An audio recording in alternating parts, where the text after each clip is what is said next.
There are many times, there are many times I hear the voice, a voice of freedom calling me. Yeah.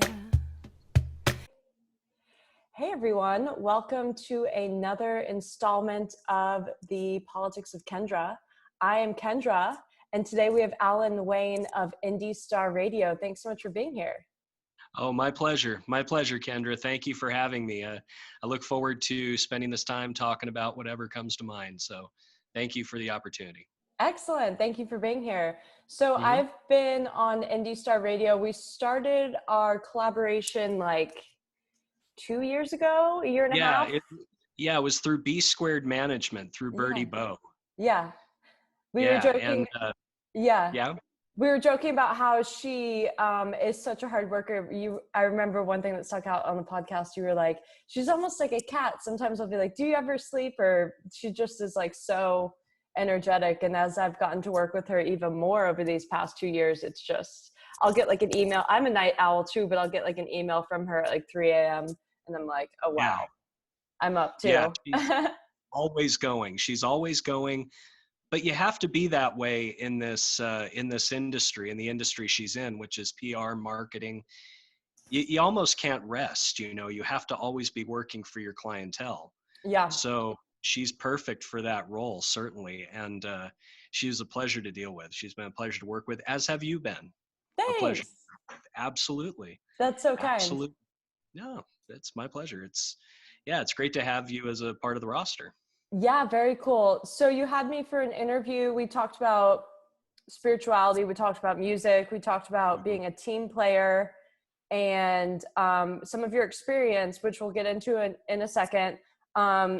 But I wanted to mention during the quarantine, you have been live streaming, having artists come on and live stream on Indie Star Radio's Facebook Yes. page. Yes, absolutely. Indie Star Radio streaming online concert series is what we call it. Yeah. It gave us an opportunity to let artists actually play, because in quarantine, it's been one of two ways I've noticed for artists. It's either their creative juices flow and they just write a ton of music and they create and they record, and it's just been great for their creativity. But there are a lot of those who like to play live, you Yeah. know and I thought a great way, in fact, it was Birdie from B Squared who inspired this idea, Yeah. because she's like, oh, well, we're going to do our own thing, but can you broadcast, can you lead people over here, broadcast it over here? And it was like 2 or 3 different venues. And I thought, well, if we just center it to one venue Mm-hmm. where everybody can go, that way I'm not hopping, skipping, jumping, going this way, Mm-hmm. going that way. So we created the Indie Star Radio streaming online concert series Facebook page Yeah. to do that. We haven't had anybody in the last couple months because people have been starting to slowly come out and do Of their gigs. house. Yeah, well, people have been coming out of their house, yes, Yeah. and they've been slowly starting to do gigs Mm-hmm. at small gatherings and things like Mm-hmm. that.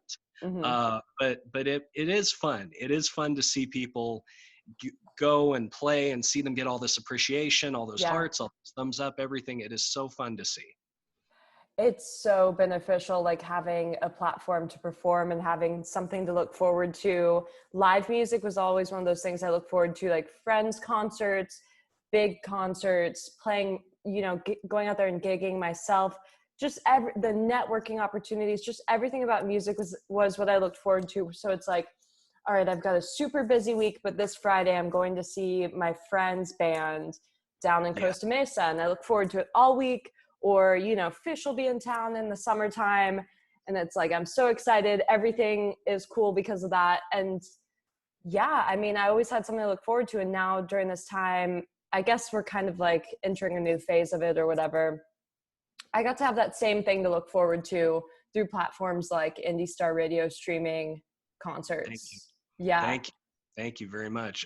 Yeah, it's and I and what's funny is you mentioned Fish, and it is that's such a band that I would see with you, with your Yes. vibe, your energy. at such a band I would see with you is Fish, that you'd be such a fan of Fish, you know? Huge fan. I love the fact that it's like, I mean, it's just a whole universe going into one of their shows. Like all the fans are part of a world, a collective world, and we might live all over the country, but then we come together for these shows. And it's like Yep, a cast of characters, and we all look forward to seeing each other every year. Are you saying that when Fish is back in town that you want to go to a show? absolutely. I will Ah, go. I will go. I owe you two visits now. I owe right, you two visits. One to play drums, right. to jam with you, and one to go see Fish now.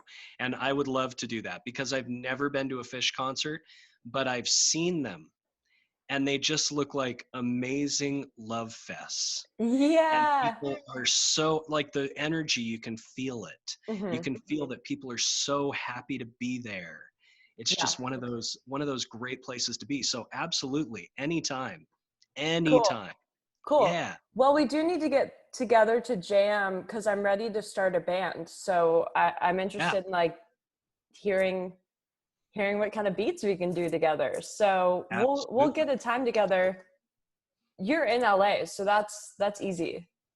Yeah. Yeah. I need to procure a drum set, but that shouldn't be a Really. problem. Do you Yeah, have bongos or like I do percussion? not have I Okay. do not have bongos. I've never owned bongos, but I've loved playing them at Guitar Center. I'll be that goof Right. who's just playing on them and it's like, what's this guy doing? But Yeah. yeah, I love bongos. Bongos are Okay, great. cool. Cool. So in fact, a friend of mine actually got an electronic drum kit, Amazing. and those things are so fun. Yeah. You can come up with so many different sounds out of those drum kits. I think like 400 different sounds. Yeah. Yeah, So and you can it's really keep the cool. beat. They have some of that like I don't know if you'd call it like reverb or whatever. Like when you play the cymbal, it still has kind of that ricochet It's sound. it's called a decay. Yeah. It's called a decay, and it's the sound of the cymbal. Like when you get down to the metal, it's the sound that of the sound waves and the Uh-huh. vibrations escaping from inward out of the cymbal. Like when Yeah. it's hit, it causes a ripple. That's what makes it crash. Yeah. And the decay is the slow drawing of that sound and that energy out of the cymbal. That's so interesting because the decay is it sounds like the decay might be different for the person sitting by the cymbal versus the person in the audience, but they still experience that same sensation, right? Well, yeah, it's sound waves going through air. It depends on the environment, the smoke in the room. Well, you don't really have smoke in rooms anymore, but Right. there's fog, there's fans, there's air conditioners, there's people Uh-huh. talking, there's the breath and everything else, and that all affects the way the sound and also the ambiance of the room actually Mm-hmm. affects the way the sound carries. So yeah, that's Mm-hmm. I've never actually gotten that deep into the decay of a cymbal. Thank you for that, Yeah. for giving me that opportunity. But yeah, it's pretty cool how they can replicate that sound electronically as well. Yeah. Okay, rad. Let me know when you have a drum set or something. We'll get something set up because, like, yeah, I'm ready to start as a band. Like, I've even had like a few people reach out and they're like, "Hey, we're booking in LA, like for outdoor shows, but the venue specifically wants a band." And I'm like, "Okay, I'll get the Bunnies together. Just tell me the Yeah. date." Do I need to wear ears? That would be amazing. If I can wear ears, yeah, I can Yes, get some bunny ears. How about the whole costume? If that I would can be find so a great. bunny costume, Yeah, and but I mean even big fluffy cottontail. yeah, but you have to remember that if you're going to do the full bunny costume, you might want to do the bunny like bottom part and then have just bunny ears, or else you'll have to wear the Yes. big head the whole time. And there's Yeah. nothing so tragic. Okay, I'll give you this example. I was at a Dead Mouse concert. It was my first time seeing Dead Mouse. And like his whole facade, this was when he first kind of came out with Sophie's ladder and stuff like that. His whole Yeah. facade is to have the mouse hat on, and so we're Yeah. like waiting for him to perform. He goes up there and in his DJ booth and he's like, and like the music starts, and then it's like a few different measures, and then all of a sudden just the music stops, and everyone's Oh, like, oh. And then I was like, oh, well, it's probably a gag, like this is it, just, you know, it's his first time playing yeah. ACL or whatever. And then he takes off the helmet, and I was like, no. Like Oh reality just, no. not like it's a big deal, like he's a real person, but it just at that moment was like, oh, well, It the takes fourth away. wall is Yeah, yeah. It breaks the fourth wall. It's like the Blue Man Group coming up in with no makeup on. It's like yeah. God, what else? There's so many, like a Disney character. Can you Yeah. imagine Mickey Mouse's head coming off? That would freak some kids out, right? Absolutely. Well, yeah, absolutely. Like Mickey Mouse on a break, like you walk past to the teacup ride or something, you just see Mickey Mouse with the hat over here behind the soundstage, and you're like, oh no, Mom, all of my dreams are shattered. Oh yeah, Mickey's a real person. Mickey Mouse has like 5 o'clock stubble, smoking a cigarette, like Yeah. looking at you like, "What do you want, kid?" You know. That would just be soul crushing. That would Yeah. crush my soul as a child. Do you miss Disneyland? I mean, uh, they're going to be closed until the end of the year. Did you hear that? That's a little insane. The reason I think it's well, I guess opinions aside, the one in Florida is open, and I know that Florida Right. just does whatever the heck they want. But They do. I think one of the arguments I'd say is that there's so many people that work there, and it's such a boost for like the area, that I'd say if the Florida one can be open, maybe we could start opening the other one. Right. I'm kind of like that. You know, it's like if you need to have it at half capacity, if you need to have us all masked up and like cleanse the roller coasters and stuff. But what's your viewpoint? You know, on the whole COVID thing, or just Disneyland in particular, Either one. I'm a very loose person as far as what everybody should do. I Mm-hmm. believe in personal responsibility, 100% personal accountability. Mm-hmm. If you want to go to Disneyland and you don't want to wear a mask, you get the risk. But the people Mm-hmm. who are safe wear the mask, you know. And I don't like when government puts its, puts its umbrella or its blanket on everything and holds everything down. Mm-hmm. Especially like the tanning salons. Tanning salons can't open, but but yet I see massage parlors that are open. What's the difference? I Massage parlors, there's actually hand-on contact. yeah. Right. And at a tanning salon, you're going into a room by yourself Mm-hmm. and being exposed to ultraviolet rays, Yeah. Yeah. which kills things. Why are those things closed? Right. And massage parlors are open. I just don't understand. I think that if That's the weird. fear for the fear for me is that there will be so many people who are irresponsible that that it's going to affect many people. Right. Like, there's going to be so many people who don't wear masks. I've already seen it in my neighborhood. Right. They had to take down the basketball hoops at the park because people were playing 5-on-5 full contact in July. Well, And I'm just, July is kind of a different story than, I guess. I mean, maybe it was just more hyped then, because I know the numbers are even more yeah, up the numbers are now. sick now. I just believe that everybody should should have caution, but Hmm. these companies should all be open. I think Disneyland should be open. Magic Yeah. Mountain should be open. I think everything should be open. Yeah. Um, I just believe in intense personal responsibility. Yeah. I think everybody should have a stake in their own health. Hmm. The problem is the government, I don't think, trusts the people. The I people don't think don't the trust the government either, because it's like Well, this that's true. kickoff of That like, is, you did this, you did this, you did this, you did this. And yeah, so a lot of people feel cavalier with not wearing masks because we feel like the government told us what to do just one too many times. So it's like, well, good riddance. But it's like yeah, not a exactly. matter of winning an argument, really. But this isn't, you know, this isn't tea over a boat.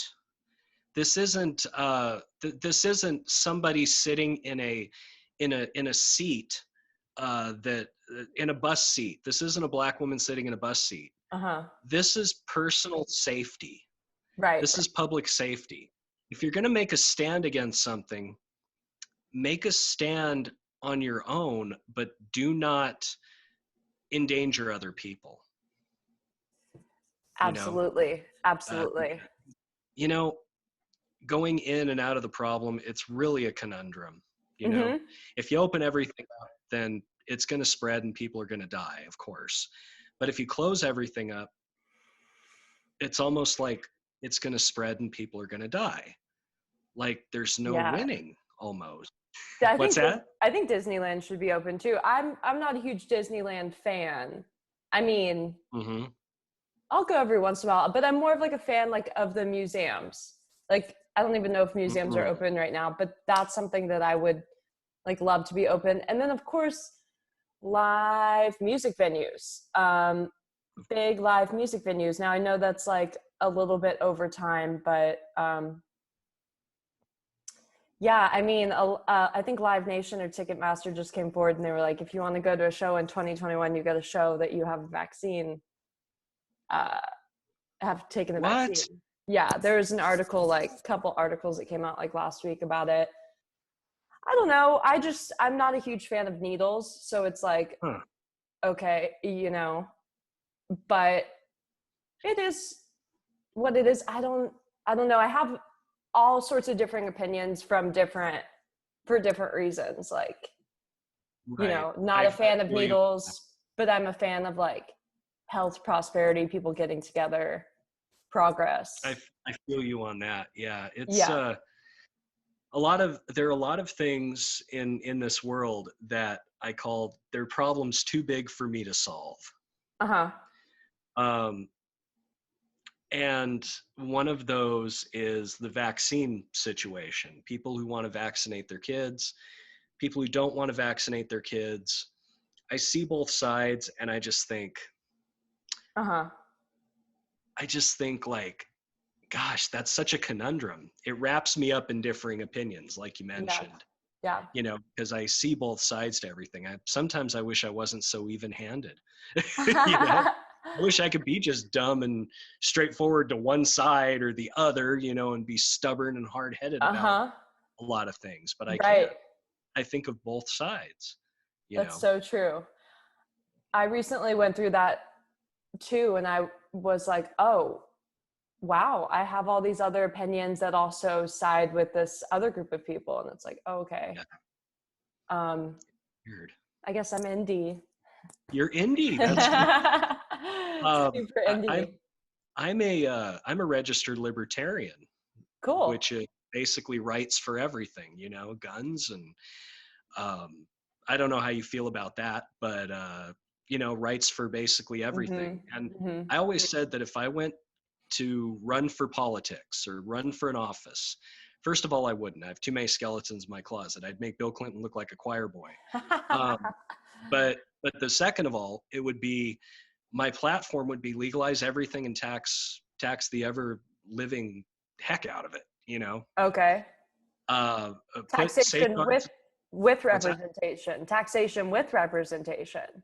Right. Tax every vice you can think of, from prostitution to gambling to heroin to LSD to acid, everything would be legal. I just think that everybody should have ultimate freedom. Yeah. I don't think that somebody harming themselves with drugs is a reason for them to be arrested. They're doing self-harm, It's coming from someone who's dealt with addiction and alcoholism since I picked up the dang drink. I was reminiscing on it like the past few days, and I was thinking, okay, of course it was like a self-inflicted cycle, but I still was like sick to a certain extent. I was still not, I mean, of course it was self-inflicted, but it was still out of control. It was like a programming that was let loose on my life, and I was just caught up in it for an extended period of time. And so it was like, Mm-hmm. once I set down the drink and took the steps towards sobriety, all Mm-hmm. good. I mean, of course, like there's trials and tribulations along the way, but like Mm-hmm. until I set down that drink and said, oh, okay, it's the alcohol. It's, because I'd be like, oh, it's everything else. Right. It's everything else. And then once I put that down, I was like, oh, it is that. And yet the disease was not being able to set it down, or like Right. cognition to be like, okay, I'm worthy of recovery and healing. You had to make that decision though, Yeah. because 100 people can tell you to stop drinking. The only person who can stop drinking is you. Mm-hmm. Because I've had so many instances where people in my life have told me to stop doing something and I just did more of it in spite. Yeah. I'm going to show them. Alcohol, drugs, you name it, Yeah. Yeah. sex, rock and roll. I would do all of these things, these self-destructive things. It was like a race to kill myself. Mm. It was just like this race, right? To Mm-hmm. just kill myself, to just go into oblivion. When I was 23 years old, I had a birthday party and I bought a pack of Pall Mall long cigarettes. Okay. Or no, wait, I was 21. I had bought a pack of Pall Mall long cigarettes. They're the non-filters. They're some of the harshest cigarettes you can smoke. You know why I bought those? Yeah. Because my grandfather smoked 4 packs of those for 20 years and died at 50. Holy cow. And I said, I'm going to start. I'm going to smoke 5 packs a day. I was just so stupid when I was young. And, I had to get older, but I had to make Right. choices. Right. I stopped drinking myself when I was 33, and I'm 40 now, and I don't miss it. Really? No. Wow. No, I don't miss the decisions I made while drinking. I don't miss the sickness that I had. I don't miss the flavor, the taste. I don't miss any of it. It's just, yeah. And I had to make that decision. Nobody could tell me to. Mm-hmm. I had to make it. So I think that if the government is telling you to stop doing this or stop doing that, then you're going to do it anyway. Mm-hmm. So why not make some of these things legal, Well, it gets kind of like in my thought processes, it gets a little hairy around the fact that it's like some things in my life that people have told me to stop doing, and we talked about this on my interview on Indie Star Radio, is exactly what I should be doing. Like, when I started writing music and putting myself out there as an artist, people were like, well, are you sure you want to do that? Do you know what you're doing? Do you think you're any good? But music isn't harmful. That's the thing. Music isn't harmful to anybody.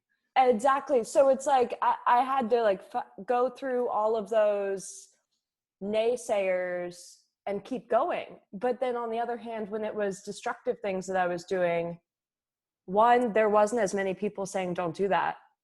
There's a lot of people who like to hang around, and there's nothing wrong with that. I'm just saying I was in a miserable place. Right. And less naysayers from the miserable place to continue being miserable. And mind you, they might not know because they might not have alcohol afflictions and stuff like that, where it's like day to day, it's like being in a shell and just watching your life go by and you're like, oh, well, but then like when it's something positive, I ran into some naysayers, and I don't know, maybe it just separates the wheat from the chaff. Yeah, the wheat from the chaff. Do you know where that saying comes from? Wheat from the chaff? I'm thinking it's from separating wheat from like the wheat plant. The wheat stalks. It's a process. Okay. I forget what it's called. It's not called chaffing, but it's called something. It's a process that separates wheat from the outer layers of the plant that are completely gross and disgusting. So yes, and to piggyback on that, I have naysayers who ask me, do you ever get this? Let me ask you this. Do you ever get this? People who, when you say you're a musician, treat you like it's like it's cute. Like, oh, you have dreams. You know, they kind of patronize you. Yeah. But you can tell that they're just like thinking that you're silly. Have you ever had that? Because I Yeah. get that with radio. I've run into that quite a bit throughout the years. I haven't run into it as much anymore because I'm just like super like, this is what I do and this is who I am. But I guess, yeah, I've run into that. Oh my gosh, when I first started gigging and stuff, because I show up and I've got this like super rock and roll attitude and stuff. Like I'm always super nice and compassionate and stuff, but I'm like edgy and yet super nice and compassionate. And so people are like, I bet she's gonna suck. Or so I don't know. It's just like being a You're female, like smooth. being a blonde, and then also carrying myself very strongly. People are like, okay, well, she's either gonna be a little bit of a dumb blonde, or you know, this or that. She's gonna have she's gonna have too much of an attitude, basically, right? Like you think you think you're better than everybody else or something just because of your hair color, which is silly. Yeah. Well, it's interesting as a blonde, I've run into different types of people treating me a certain way over the years, and for being a female too, and for being from Texas. Right. Yeah. Right. So you've experienced some of that cultural issue with Texas and California, because I have a friend who experienced it in reverse. What so they moved to California? He moved from California to Texas. Yeah. And they basically told him, hey, you can live here, but you ain't going to be a Texan. I mean, straight up. And that was in Austin, one of the more loose areas, you know? Yeah. So you experienced some of that? People thought, I mean, I can't even detect an accent or anything like that from you, but. Well, for instance, I had this one girl I used to know utilize, she's a writer, and she wrote about me during a time when I was in active alcoholism. So I had to reach out and say, I'm sober now. Is there anything else I can do to make amends? Because I had already reached out for amends. And then she wrote this piece and she was like, my drunk, blonde, Texan roommate recklessly doing blah, blah, blah without abandon. And just like the way that the Texas was like, and she's from Texas. It was like, that's kind of what does that have to do with anything? So I reached out and I said, hey, I'm so sorry. I was such a drunk mess then. Like, I also wish that I wasn't taking pills and ruining our relationship, because I liked her a lot as a friend. But I don't know, it was a moment of growth of me just saying, is there anything else I can do to make amends? I remember that. Not your story, because I didn't know you then, but I remember my own personal amend seeking. Mm-hmm. And what I got out of it was that people did not want my amends. They wanted to put me in the rearview mirror. Okay. So that was the lesson I needed to learn, you know. Right. That you can't always, like, the amends part of getting over addiction is really for your own healing. It's not for the person. It's for your own healing. It's to kind of say, look, I'm trying to reach out, and to feel it sincerely. And if a good friendship comes of it, great, but it's really for your own personal healing, I believe. And then, just so many phone calls I made. Hey, I just wanted to tell you I'm sorry about, and I'm embarrassed to say, a lot of women, sorry about that one night back in 2003 when I left you at the bar or something like that. Yeah. And they were like, I don't want you to apologize. I just rather keep you a bad memory, you know? And it was just like, broke my heart at the time, but I realized it was what I needed, you know, it's closure no matter what. Now, I realized that also sometimes I was just so hard to be around back then, especially someone who was my roommate, like who lived with me for a year, that it's like, oh, I've like made a difference for how she sees me presently, but like I can't make up for what I did then. All I can just say is I recognize that I was a shit show on wheels, and I'm sorry. Yeah, I know exactly how you feel. I have friends of mine who are still luckily friends of mine, but they don't call very much, Yeah. but they're still friends of mine. And yeah, I just I don't know what to tell them. I still cringe when I think of how I used to act. Yeah. Whenever those thoughts come into my mind, I just get like, ugh, I Yeah. cringe. I get like, I feel it like it's happening right then and there. Mm-hmm. You And it's something that'll live with me for the rest of my life. You and I have a lot in common in that aspect. Mm-hmm. Mm-hmm. Uh, Mm-hmm. do you still? I got to ask you this: do you still fiend for a drink? Do you still some days just want to drink, or have you had that control, or are you more like, do you have control of your habit where you can have a Oh. cocktail every now and then and not go overboard? Well, the alcoholic in me is like, go for choice 3. You can do it. You can have one every once in a while. You can do it. But that's how the last relapse started, was I was like, you can do it. You can have one every once in a while. And it was like, you can have 2 every once in a while. You can have 7 on a Tuesday night. That's fine. You can Um, have a bottle of wine to yourself. and a half, a bottle and a half. Um, Oh, wow. yeah, the thing is that I still romanticize the everything around it, because I'm a very nostalgic person. Like I love the fact I want to have like a Manhattan neat or something in like I don't know, in like a wooden bar place. I'm There is, romanticizing it, yes. but I'm romanticizing the drink essentially. But then I'm letting myself think I'm romanticizing everything else about it. It's like, well, what about one thing that comes up in like AA is like, well, what about on my wedding day, the champagne toast? And it's like, well, don't you think you're going to be a little bit more excited about everything else going on? So I do Yeah, romanticize it, but I know that my personality doesn't, like, I just get so off track. Like I did relapse during the quarantine, but I like told myself, I was like, I went from age 15 drinking to 25.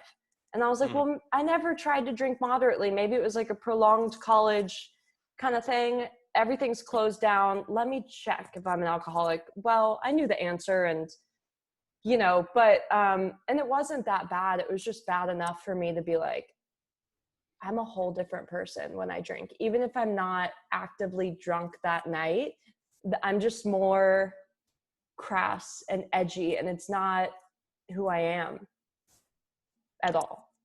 yeah. That one could argue also. It is a part of you that you do not want to show. I mean, Mm-hmm. being crass and edgy, if it's part of you, is great. If you Mm-hmm. can share it with people who can handle it. Yeah. And if it makes you, if you're truly being yourself. However, to say alcohol does release your inhibitions. Me, I became very friendly. Mm-hmm. Yeah. I became very friendly with people, and it releases your inhibitions. So maybe it's stuff that you deal with differently, but it comes out with alcohol differently because it releases your inhibitions. Right. That's very much, that is very much an explanation. Because you want to handle things a certain way in your life, Yeah. and I mean, there are times where I just want to say, fuck everybody, I just want to go into a hole and hide, or go Mm-hmm. go oboe on the train tracks, you know what I mean? Mm-hmm. And just live a life of solitude because I just get so frustrated with how everything is. Mm-hmm. Uh, but I don't express that Mm-hmm. because it would make my current living situation, which is pretty good, rather Mm-hmm. uncomfortable. So I don't do that. Yeah. So I don't drink. I Yeah. just I don't invite that. But I do have an addictive personality. One thing I do romanticize is cigarettes, Definitely. but I cannot smoke cigarettes anymore. They're just too much, too expensive. So Hmm. I have this little noggin here, and it Those are helps. so helpful. Those are really, really helpful. As a singer, I can't use those, but when I was quitting smoking cigarettes, those were very, very helpful. God, I love cigarettes. Me too. Oh my God, what was your brand? There's a few different ones along the way. When I was trying to be like super cool or whatever in high school, and like I remember on my 21st birthday, I got a pack of red Marlboros, but it was basically, oh my gosh, a sequence of events. So red Marlboros, then in high school it was Turkish Golds and Turkish Oh, Royals. yep. One of my friends smoked silver, so we'd all kind of trade around. Then it was Parliament Lights. Then Mm-hmm. my favorite was American Spirit Light Blue. Oh my God. Are we related? It made me feel like it would flash me back to previous lives I had where I'd have like, I just would picture myself in a cowboy hat on the Western Plains. I'm on a horse. I'm smoking. There's an American flag. And I'm just like, yeah. And the scent is blowing in the breeze. You know, there's a person up front with a shotgun. Someone's got a guitar. And we're just on the open land. And so I Yeah. just, you know, I told you I like nostalgia. So Yeah. make me nostalgic, plus like smell, but I can get nostalgic for other stuff now. I'm big on incense and I love fire and, you know, I Yeah. just now Yeah. play more with those elements. Like, yeah. It helps you out. And I feel you about that. What drew me to smoking was the classic Humphrey Bogart profile, Uh-huh. man in a suit, fedora, kind of the same thing as you, only not Western, Yeah. but kind of that gumshoe, private eye, hard boiled guy smoking a cigarette. And that's Yeah. just kind of what I really romanticized cigarettes with. Also, Mm-hmm. I didn't, because I used to go to a lot of clubs out here in Southern California. Mm-hmm. And what I didn't like was how loud it got in the clubs, Mm-hmm. Mm-hmm. because you couldn't have a conversation, and I wasn't much for dancing. So what was I doing in there? So I'd go out to the smoking patio and I would smoke, Yeah. and I'd smoke and I'd smoke and Chain. I'd Yeah. smoke and I'd smoke. I'd take the end of one and I'd light the other, and I'd smoke, I'd smoke. Yes. I had a cool Zippo lighter and I'd light everybody's cigarettes. It was a thing for me. Yeah. So, but yeah, when you mentioned packs, I was thinking about it. Uh, the Parliament lights with the recessed filter, those were Uh-huh. cool. Um, the American Spirits, that's Yeah. where you got me. Those were my last pack of cigarettes, Yes. yellows. And Uh-huh. but I tried them all. I tried the black pack, the Ooh, orange pack. orange Oh, was the all right. black pack was intense. Oh. Oh, oh God, that was like smoking mud, and it was beautiful. It gave you this. No, I would chain smoke American Spirits, and people would Uh-huh. look at me like, "How in the hell do you do that?" Yeah. And I'm like, "I'm committed to my craft. What do you want?" Right? And they're like, "It's like sucking a milkshake." I'm like, "Yeah, well, watch me." And I'd smoke Yeah. 3 or 4 in a row. Yeah. The black ones, though, gave me such a head rush. Yeah. I could only do one at a time. I was like, damn, okay. I don't know what they put in there, some cayenne pepper or what, but wow, knocked me Some on my chili butt. flakes or something. Um, Yeah, knocked me on my butt. do you think that it made me think when you mentioned this that you kind of like to be the gatherer or the center of attention? Because like for me, the reason that I liked to party so much and that I like to be the person handing out cigarettes and lighting everyone's da da da and at the bar getting shots for everyone, the reason I like to do that honestly was to be the center of attention. So Yeah. I get that same. I mean, I've always been a performer. I would just be like, you know, also seeking attention in other means. But now I can just be like, oh, well, that's why I'm like putting on shows and like, have a podcast and play music and stuff like that, is to be the center of attention, bring people together. That's funny, because at first it was for validation, because growing up, I was always seeking validation. Mm-hmm. Um, then it was to try and seek other validation, but from women. and I would get female validation, you know. Mm-hmm, mm-hmm. And that's why in my 20s, I was a tornado of bad things. Uh-huh. Um, you know, I never did anything to anybody, you know, like against their will or whatever, but I wasn't exactly a nice guy in my 20s. Right. Um, but then after a while, it changed for me, and I wanted to be less the prototypical center of attention Mm-hmm. and more Gatsby. I wanted to be Gatsby. I wanted to be the guy who threw the party, Uh-huh. who nobody knew who he was, but he threw this awesome party, and I Yeah. just kind of sit back watching it all happen. That's what Indie Star Radio is for me, kind Yeah. of. Yeah. I'm providing the platform Mm-hmm. and basically just providing the gathering so that people can enjoy it. And Mm-hmm. I gain my satisfaction from watching people enjoy it. Mm-hmm. Mm-hmm. And from well, if we're being completely honest, the fact that I did it, the fact that it's me, that Yeah. I put this on. Yeah. But I enjoy it a lot more from a distance now. Mm-hmm. You want to hear something that's really, really funny? Yeah. I had massive social anxiety and depression problems from when I was a teenager all the way up through adulthood. Mm-hmm. And you would think social anxiety plus social butterfly, that doesn't compute. Right. I was the I get it. most nervous person ever, you know, very fidgety, very uncomfortable everywhere I would go. So, Mm-hmm. you know, that's really funny, dealing with that type of stuff too.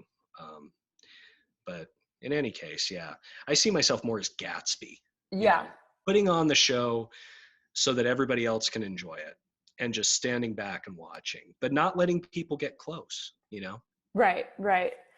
Um, well, with like the fidgetiness, I do that a lot too. Like I'm very like, oh, like, I don't know, like shake my legs and stuff. And people will be like, oh, are you nervous? Is like something Oh, going and that makes on? you And I'm like, nervous.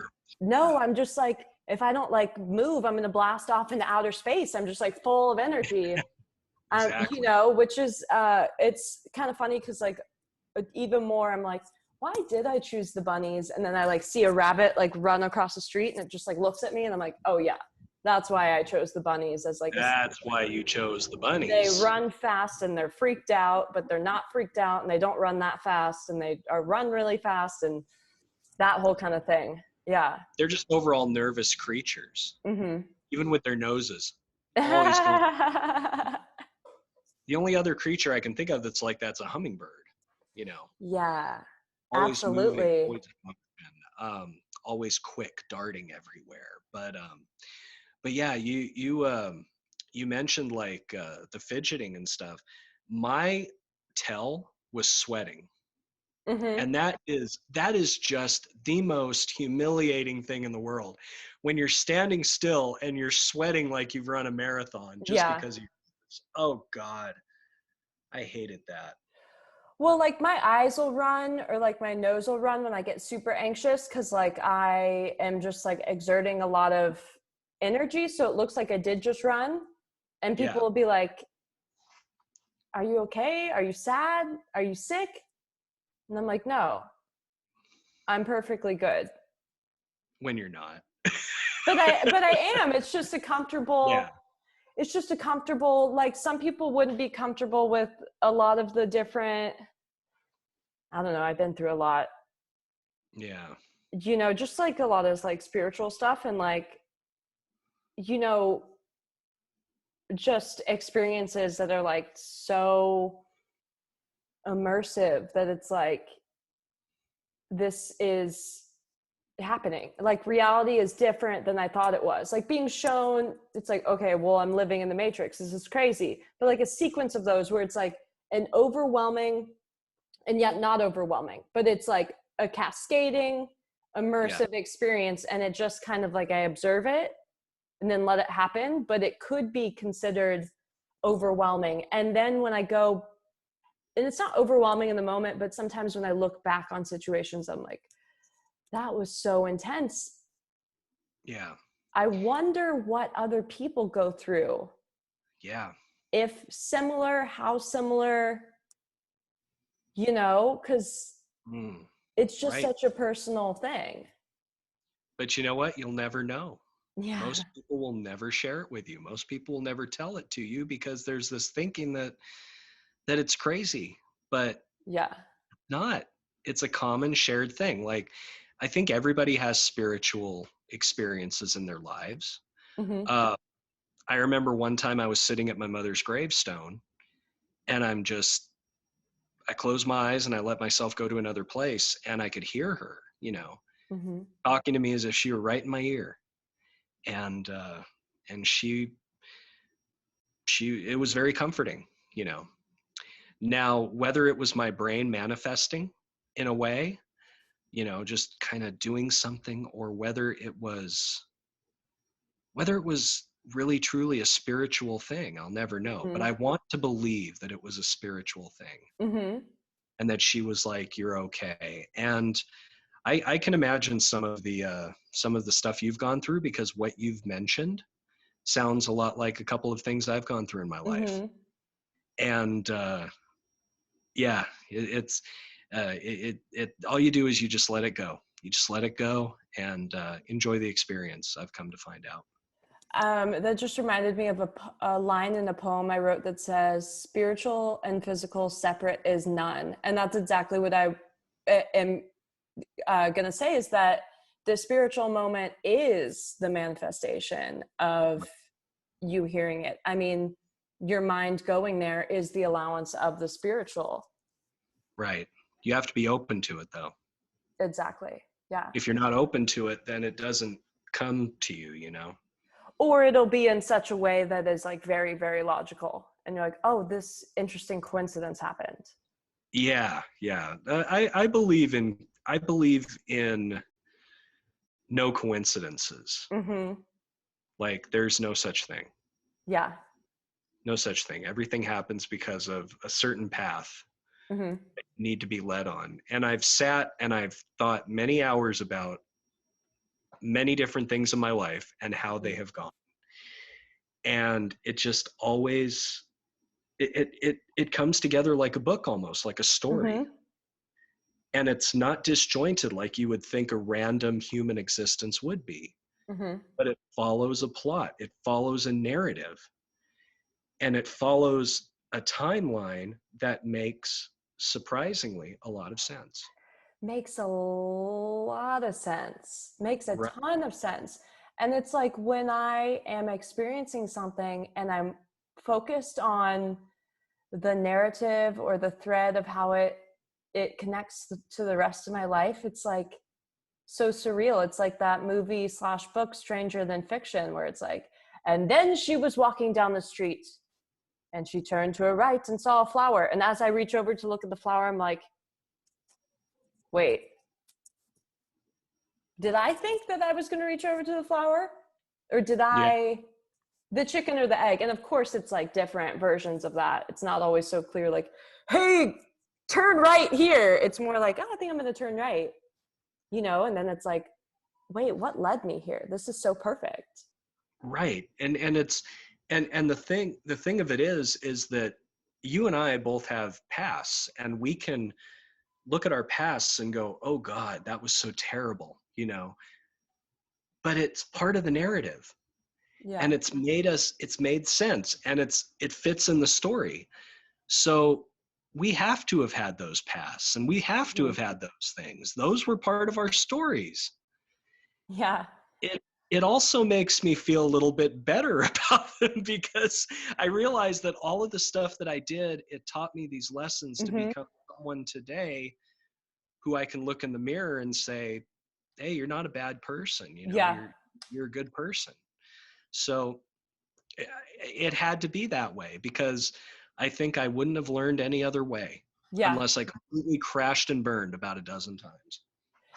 Yeah. And also, I think one of the things is that when I think about myself as a character in a play, character in a book, character in a movie, I'm like a lot easier on myself. I'm like, oh, well, if I was watching a movie of my life, but let's say some decision that I make in my life and that I'm ashamed of or embarrassed, or I can't believe I drank for that many years, or yada, yada. Can't believe I did that.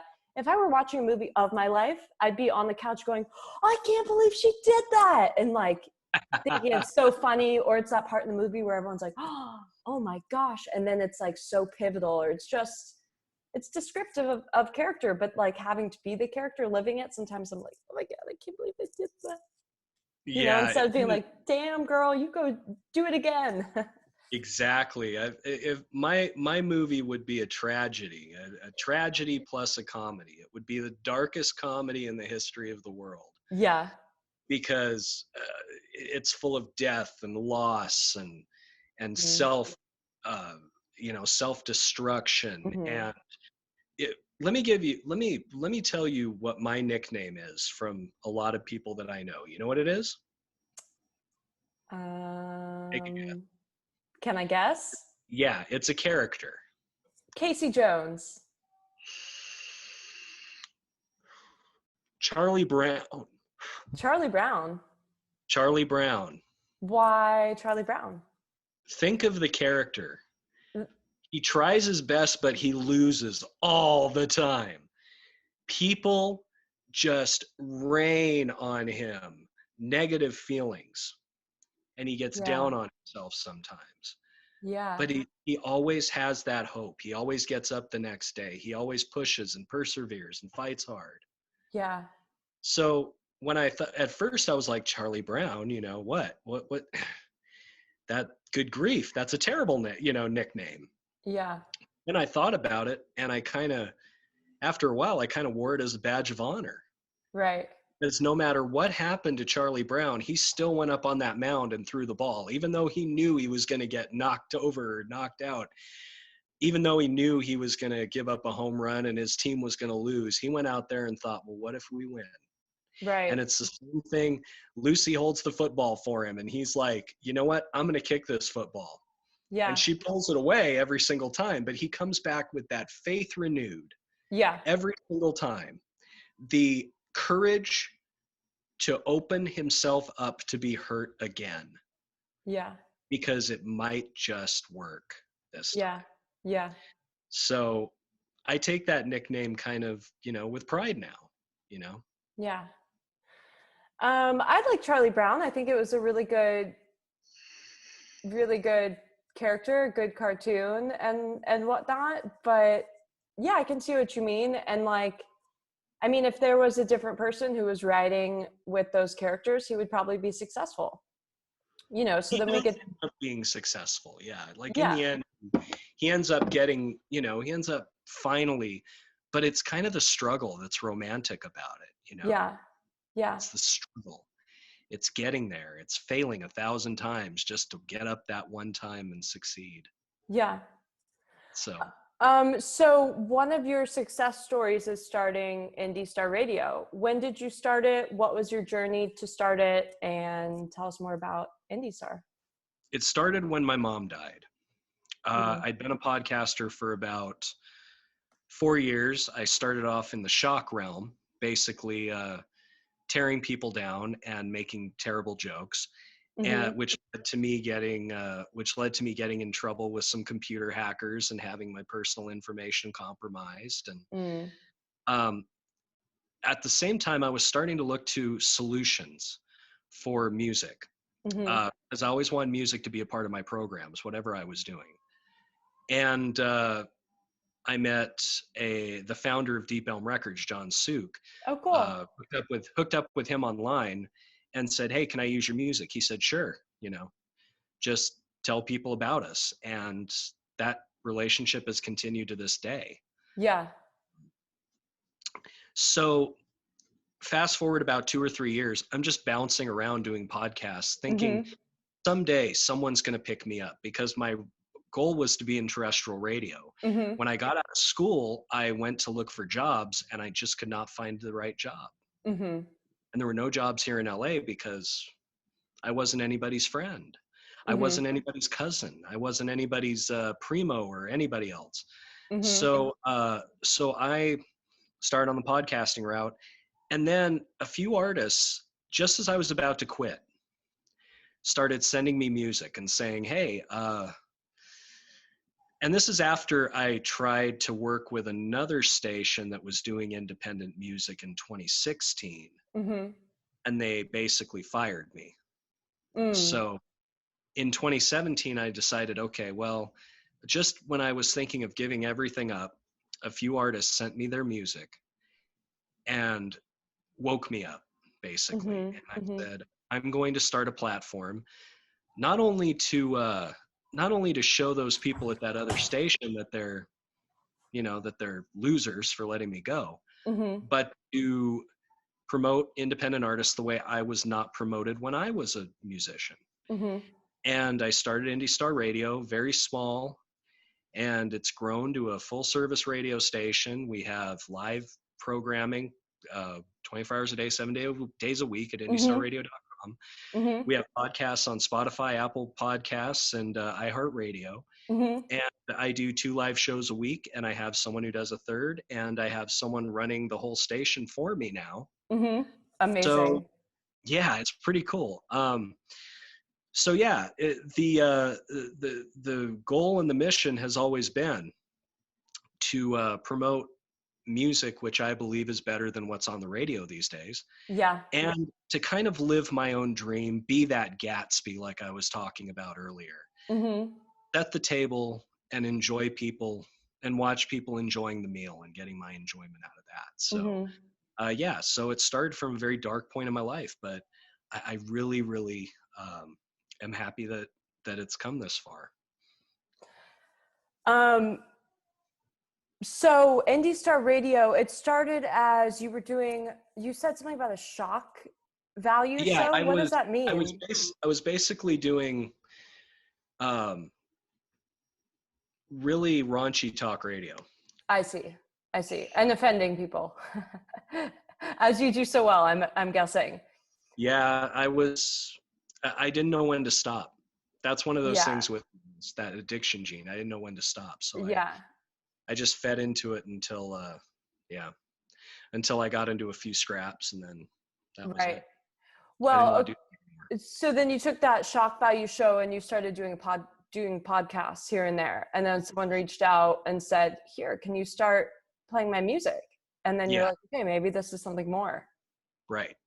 And then Yeah. I tried to incorporate that shock format with independent artists, and that Yeah. didn't work because PR companies, I mean, I've been I've been told to screw off by more artists than some stations have. They're like, "Oh, we can't touch you because you you use curse words, or you Uh-huh. use vulgar language, or you say vulgar stories." I've had to file down Uh-huh. my radio persona quite a bit, to where I had to realize that I was more of a presenter Yeah. than the main attraction. So, but ever since, it just keeps growing. We get between 30 to 50 submissions every week. That's so great. From art companies, from artists, from all sorts of people. Yeah. And we accept about 20 of them, and we play them on our weekly show. Yeah. And I must say that everything you've sent in to us has been accepted because it's quality. Thanks. I've tuned in a few times to your show and I've listened to some really great music. I know you play my music on there and I am so appreciative of it. But the stuff I hear on there is just like, I remember this one song, I even asked you the name of the title. It was just like, this is like really good music. I don't listen to the mainstream radio for a few different reasons. I think one of them is just the content. I feel like with music being created, it's just, there's so much more than just, we need to have something to sell merch on or something, Yeah, the difference between a TV dinner and a home cooked meal. It really Right, is. right. Well, the TV dinner has like people backing it and they're like, this is the new hot thing. And it's it's a who's who of it's all kind of the same. And don't get Right. me wrong, I like musicians from all different walks of life, all different styles and stuff like that. But Mhm. I listen to music for more than just a good beat. Now I do love some really good beats too. Like if you're Yeah. going to have a really popular song, but like it's a really gripping hook or like it's a super catchy beat, I'll look past the mumble, mumble, mumble, because then it becomes a piece of art that's just, it's enticing. It just sounds good. And the artist is being a mumble rapper and that's what they do. And I can get Right. behind it. But then like with some of the songs that are just like too many curse words or like explicit and like about the body and stuff, I'm just Oh, like, you I mean can't, like, like oh, the oh, most recent popular song with Cardi rap? B, I was just like, this is so offensive. I remember the first time I heard this song was also, I watched a music video and I was just like, I can't believe this. I'm going to It ask you a made me dangerous so question. uncomfortable. I'm going to ask you a dangerous question. Yeah. Do you think that by exploiting the body in that way, that it kind of brings women's liberation No. back? No, Okay. not at all. I think that it's, playing into, I mean, it's every a woman's personal journey. So like if Yeah. that's their journey and that's their next step to liberation, for sure. But in my personal journey, it's not my next step to liberation. Right, right. Because I've heard both sides of the argument. I've heard Yeah. people who say that's setting women back 100 years. They might as well not vote because they're objects now. And I've heard the argument Uh-huh. that it is a woman's body. It's a woman's right Well, to push the boundaries of their sexuality. So I've heard both sides of it. yeah, I mean, I just don't think that, when I think about women's empowerment, I think, is it empowering for anyone under 18? Is it kid girls empowerment? Is it Do you girl want your power? girls to look up to Cardi B and be like, I want to be like that one day? It's like, No, I think that I mean, I would say going from where she was to being successful is something right. to look at. And like, for instance, like I said, if that's their next step on liberation, that's totally, totally cool. Like then they're, you know, taking that next step towards female empowerment. But for me, no. And anyone under 18, I don't think that would be considered empowerment because it's not legal for anyone under 18 to have that be empowerment. And it shouldn't be legal for anyone under 18 for that to be empowering. It's also just kind of one of those things, I think, that it's like, as artists, it's like, well, if you dive into that realm, it's just one of those realms that just is like, okay, and then this is a subject. I don't know. It's not like talking about the vast, dilemmas of heartbreak or something. Or, it's not talking about how she woke up in the morning, she wasn't feeling good because it was because of something that's happening in her body as a female. It's not about, I mean, yeah, there's no journey in the song. It's just, It's it just primal. sells. Yeah. It's just feeling at the moment. It's primal, it's carnal, it's animal, and, Yeah. and, to people that appeals, to men that appeals. It's hard it's hard because I see both sides. Once again, Mm-hmm. the duality of the situation. Mm-hmm. um I think it's unfair that artists who focus more on their music and not their looks are actually kind of less successful in some ways. And I've noticed that. And Mm-hmm. I think it's just sad, personally, Mm-hmm. Mm-hmm. because you have great singers, you have great talents who choose not to accentuate that portion of their life. Mm-hmm. And it seems like the ones who get more attention are the ones who do. Mm-hmm. And I'm not an old prude by any stretch of the imagination. but Mm-hmm. I just see the difference. And I think that's part of the social media structure in the world and how Mm-hmm. the works right now. It's very visual. Mm-hmm. So there's a girl on my Instagram. I forget her name, but her tagline is her name and music. Mm-hmm. But all she does is contortionism. Mm-hmm. She doesn't sing. She doesn't do anything like that. She just does contortionism. Mm-hmm. And this woman can bend herself into a singer's. I mean, she's incredible, but it's like, as a person who runs a radio station, I look at that and go, okay, where's the music? Right, right. You know, where's the Yeah, music? You can, oh, okay, you can walk like a crab. That's awesome. You can bend yourself up into a crab. right. That's great. But where's your music? Well, does You're she play music while she's doing her acrobatics or something? So it's like, somebody else's. yeah, yeah. So I guess it's music. Like when I go to her Instagram, it's like, okay, she'll have music in the background or something. Yeah, but it's somebody else's. Yeah. Kind of like, I hope that one day I can see Right, what kind right, of music she does. right. But I just wonder, like, you've heard of OnlyFans, right? Of course, I've heard of OnlyFans, and it's been one of the only ways for people to make income during this time because everything's closed. I remember Right. there was a piece on a news channel about it's like, well, everyone is, and it's totally cool. It's totally cool if you're an OnlyFans. I'm not an OnlyFanser, but it's like we're propagating it as like,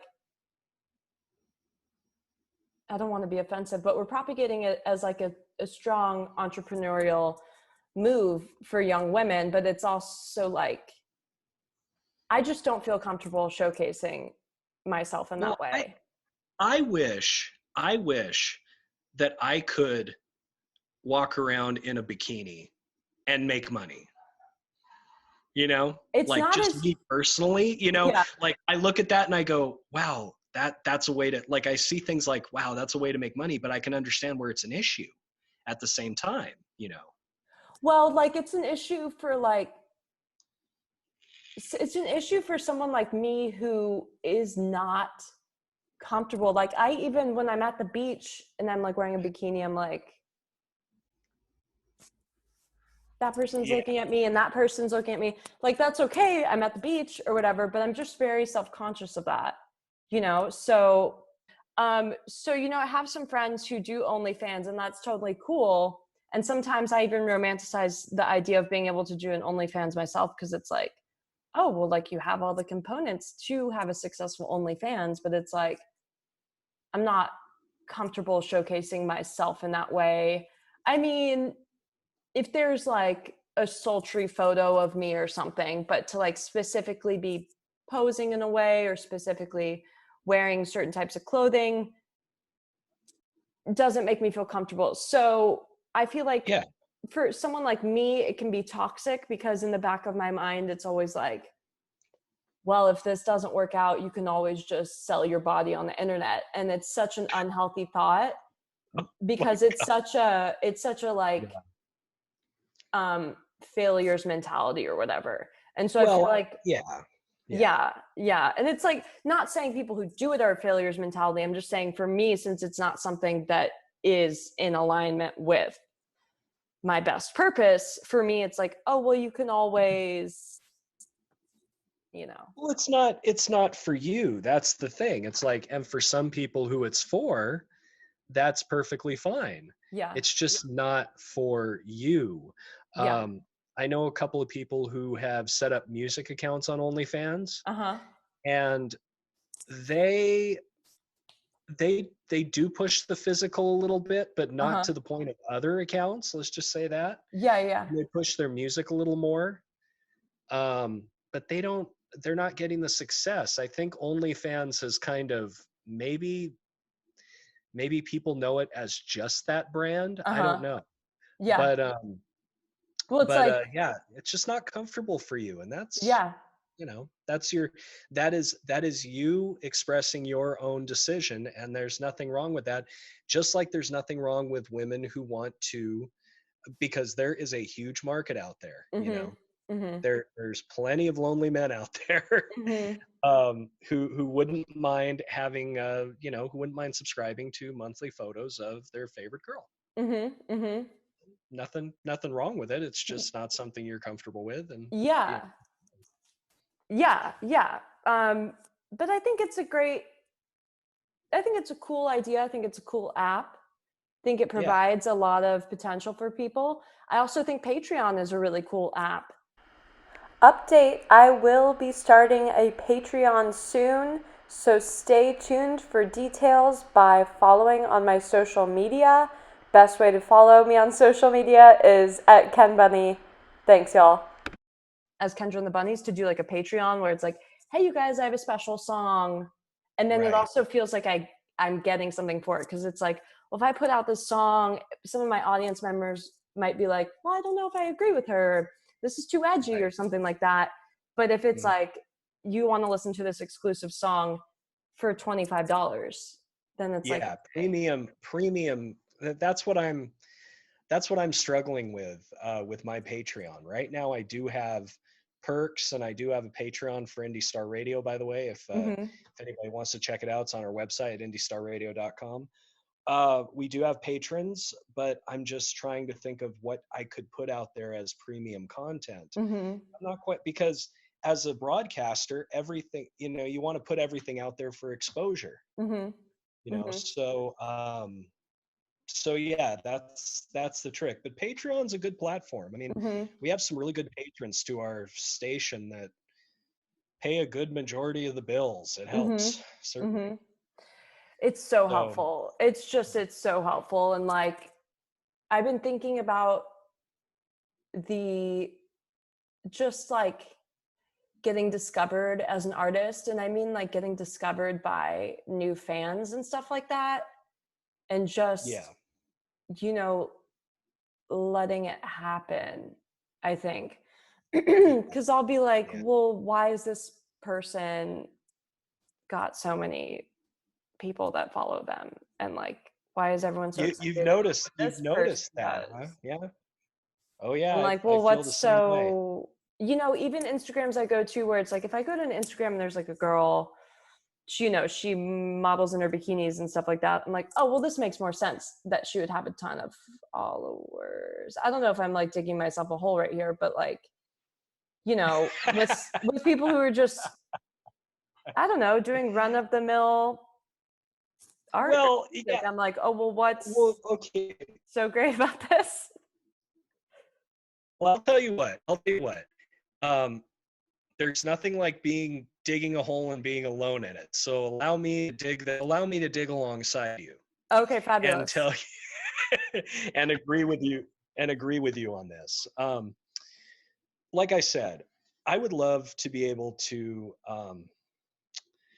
there's such an income stream for beautiful young women right now, even beautiful mature women, even beautiful, women of every size and shape. There is such a market to where What is it? people want to see pictures of them.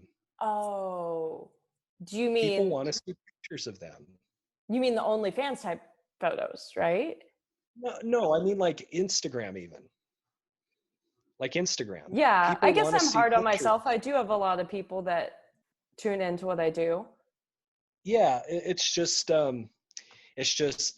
I see that as a content creator, and I look at YouTube and I Uh-huh. see people who plug in their Twitch or plug in their YouTube to their Xbox and play video games all day, and they're making a living that way. Yeah, yeah, And yeah. I'm like, I'm bringing something substantial to this conversation. Right, right. I'm putting out a program that is timeless, that is showcasing many different musicians, people who Uh-huh. someday might be very successful, and yet this guy who is, playing a World of Warcraft or Minecraft or Roblox or whatever on the computer Yeah, and just plugging it in and making a YouTube video out of it is making hundreds of thousands, if not millions of dollars. right. And some content creators, all they do is they take a topic and they talk about it and they get 1 million views, and you're Right. like, does it ever make you feel like, why do I even write a song, or why do I even put on a performance? But Well, I write a song we because do it it's because so we much love it. more. Yeah, I write a song because it's so much more. It's like the whole experience. Like I write the song for me. I write the song for the song. That's just something I love and do. But it's like, yeah, I do look at like the numbers on, and I like look at my phone, and I'm like, well, no one cares anyway Yeah. about me anyway. Like, you know, but I also have that tendency to like be like, well, life is meaningless anyway. So maybe it's different things that are reaffirming that to me, you know, like with the law of attraction and like what we think comes to us. It's like, well, since I have this perspective of life is meaningless and we're in a void spinning fast into the abyss and all that, maybe that's why I get that thrown back to me. And it's like, well, look. Well, I mean, self-fulfilling prophecy does have something to do with it. Yeah. I think, in a manner of speaking. Yeah. However, there are people who feel the same way as you do, who are getting clicks and getting views, and it's Uh-huh. just so weird. It's like there's this magical key, Uh-huh. it unlocks so many things, and Right. both you and I are struggling to find it, because Yeah. I've put Indie Star Radio on every single platform I can think of. Mm-hmm. And I look at the numbers and I think, well, they're better. Pretty But, good. Yeah.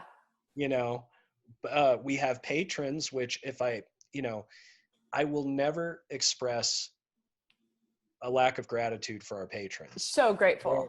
they're incredible people. And the fact that they're paying us to do this is incredible. Mm-hmm. Mm-hmm. Out of their own pocket, their own hard-earned money. Mm-hmm. But yeah, with everything laid out the way it is, I kind of look at it and go, why isn't it working? Mm-hmm. You know, and that's what we're trying to figure out. We're Yeah. trying to figure out how to get things moving. Like, remember I asked you if you wanted a tank top. It's coming. It's coming in the Oh mail yeah. pretty soon. But I asked you to model it on Instagram because Yeah. that's one way to push our brand. Yeah. You have to think of those things, because a lot of people look at your Instagram. So Yeah. it's like, okay, and I think they said, well, don't you think that's a little sexist? I said, I think it's realist. Oh, You have, well, you have attractive women yeah.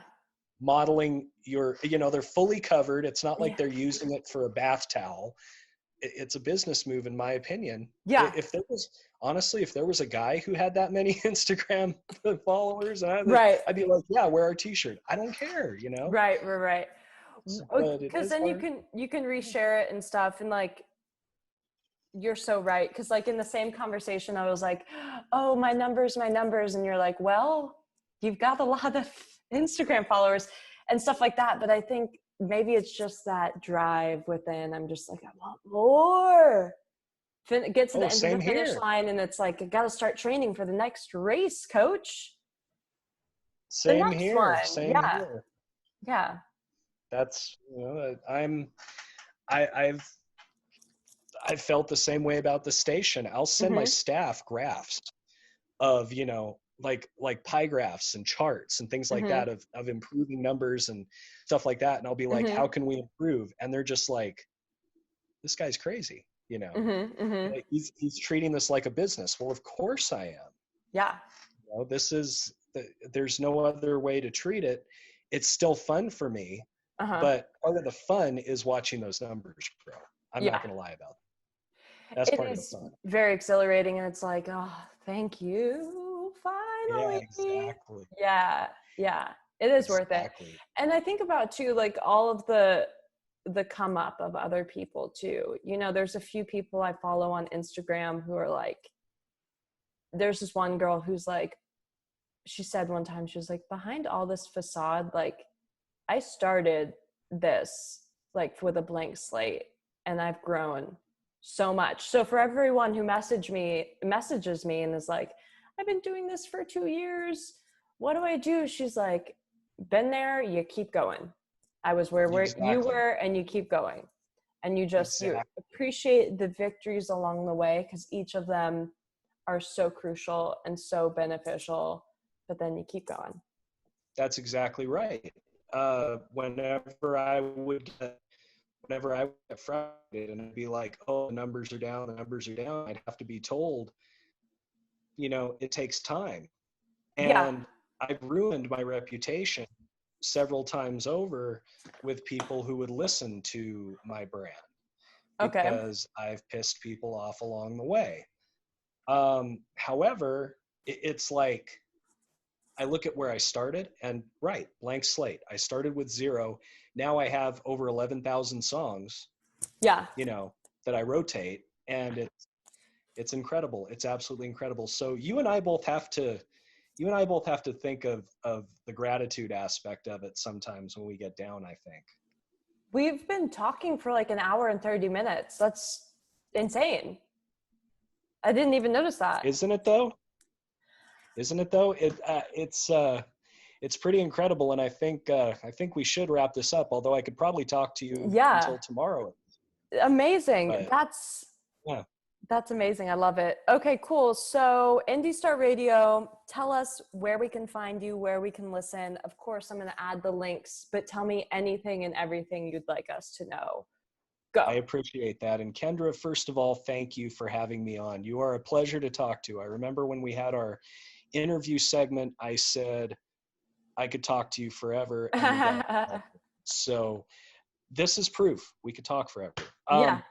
But as far as Indie Star Radio goes, everything you need can be found at indiestarradio.com. We have several different ways to listen to us there. We have our 24-hour-a-day, 7-day-a-week station that is streaming on the website. We also have links to our Spotify, our podcasts on Spotify, iHeartRadio, and Apple Podcasts. All you have to do is scroll down to the front of the page and you'll see the boxes. Just click on the boxes and you'll be transported to your listening platform of your choice. And you can see that we have several great shows from all around the world. If you want to hear what I do, I go live every Tuesday night at 7 p.m. Pacific for the ISR Weekly Top 21 Countdown, which is fan-supported 100% by voting. And then we do a Saturday night show, which is ISR Saturday Night Live every Saturday night at 5 p.m. Pacific at indiestarradio.com. So that's where you can find us. Just found your podcast on Spotify, and I knew it was on here. Indie Star Insider. Yes, awesome. That is one of our podcasts. We also have our top 21 shows and our Saturday night shows that go directly to Spotify as well, so you can hear those on demand. Oh, cool. Very nice. Yeah. Very nice. Yep. Well, thanks so much for taking the time to be on the show today. Always a delight, and it's so interesting. Our conversations just sort of like just talking about all sorts of stuff. I love it. Absolutely. Thank you, Kendra. I'm honored to be here with you. For sure. Take care, and I'll see you soon. Yes, you too. Peace, everyone.